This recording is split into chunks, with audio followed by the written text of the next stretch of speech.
It's great to be here with 1,000 wonderful people, or as I call it, a small, intimate dinner with some friends. Or as Hillary calls it, her largest crowd of the season.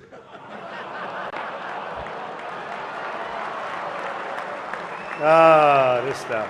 With all of the heated back and forth between my opponent and me at the debate last night, we have proven that we can actually be civil to each other.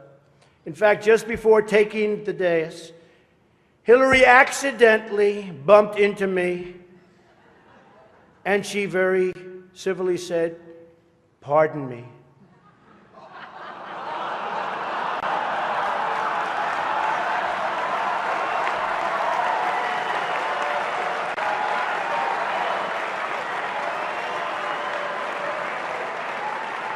And I very politely replied, "Let me talk to you about that after I get into office."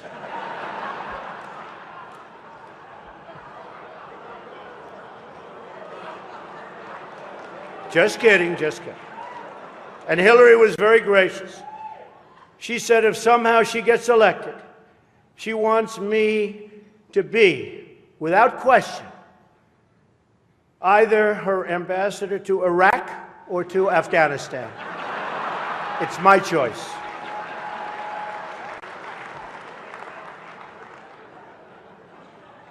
But one of the things I noticed tonight, and I've known Hillary for a long time, is this is the first time ever, that Hillary is sitting down and speaking to major corporate leaders and not getting paid for it. It's true. It's true. It's true. You know, last night, I called Hillary a nasty woman. But this stuff is all relative. After listening to Hillary rattle on and on and on, I don't think so badly of Rosie O'Donnell anymore.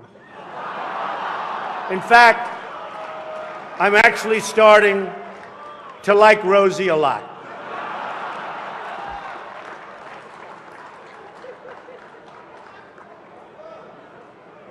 These events give not only the candidates a chance to be with each other in a very social setting, it also allows the candidates the opportunity to meet the other candidates' team.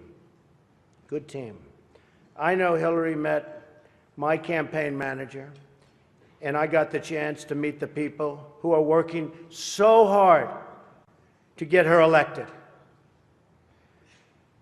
There they are, the heads of NBC, CNN, CBS, ABC. There's the New York Times right over there, and the Washington Post. They're working overtime. True. True.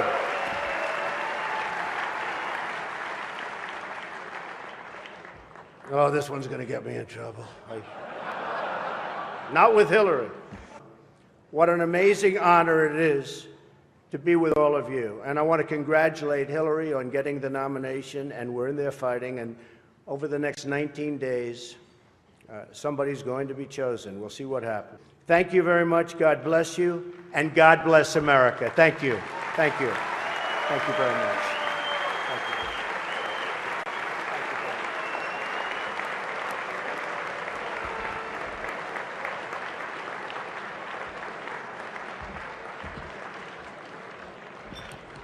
As Ronald Reagan would say, there you go again. Secretary Hillary Rodham.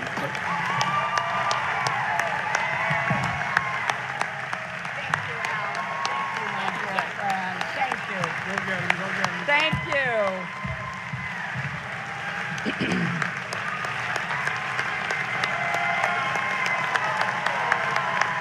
Thank you. Your Eminence, Your Excellencies, members of the clergy, Alan Nance Smith, Alan Nance Smith, Donald and Melania, and all the distinguished guests. But getting through these 3 debates with Donald has to count as a miracle.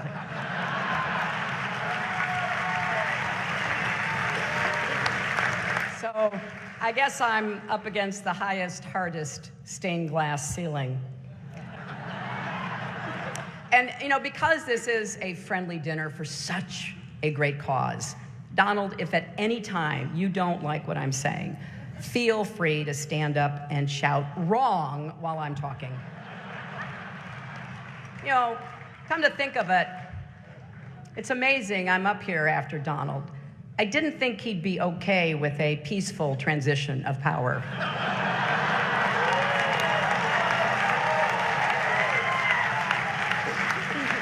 And Donald, after listening to your speech, I will also enjoy listening to Mike Pence deny that you ever gave it.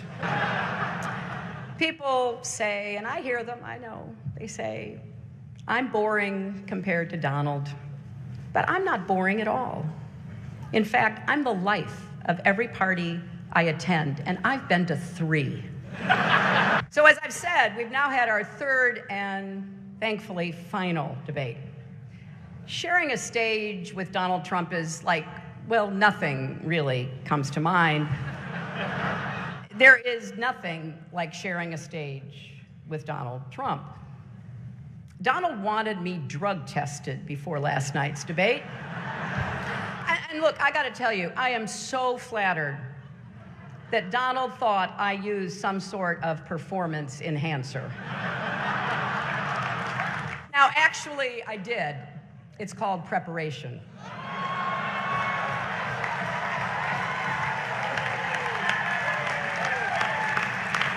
And looking back, I've had to listen to Donald for 3 full debates, and he says I don't have any stamina. That is 4.5 hours.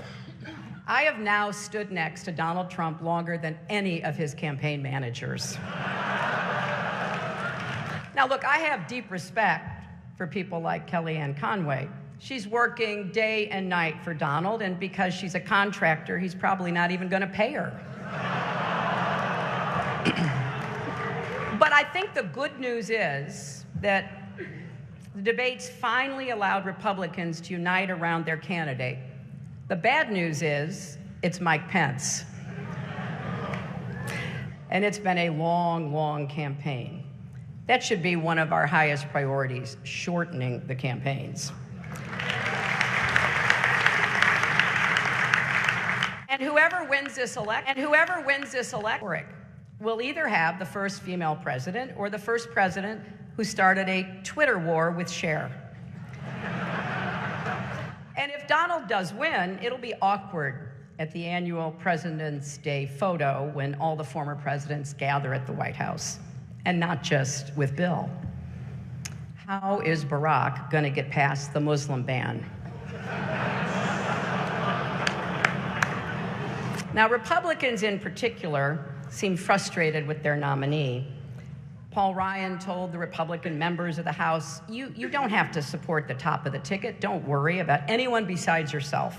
Just do what's in your own best interests. So I guess Donald really has unified his party around his core philosophy. And I don't understand their unhappiness. They say Donald doesn't have any policies. He has no policies. I keep hearing that. I'd actually like to defend him on this. Donald has issues, serious issues, really, really serious issues. And I worry about Donald's go-it-alone attitude. For example, at his convention when he said, I alone can fix it. You know, in the 90s, I said the same thing about America's health care system, and it didn't work out so well for me either. But speaking of health, Donald has been very concerned about mine. Very concerned. He actually sent a car to bring me here tonight. Actually, it was a hearse.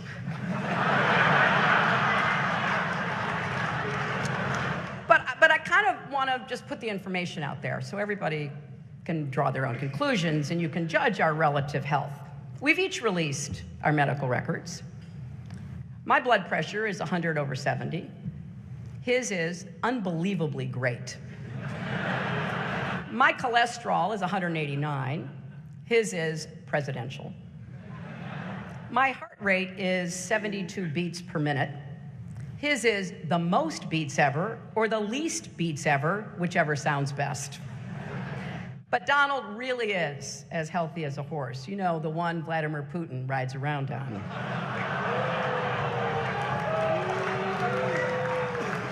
But I can say without fear of contradiction tonight that I will be the healthiest and youngest woman ever to serve as president.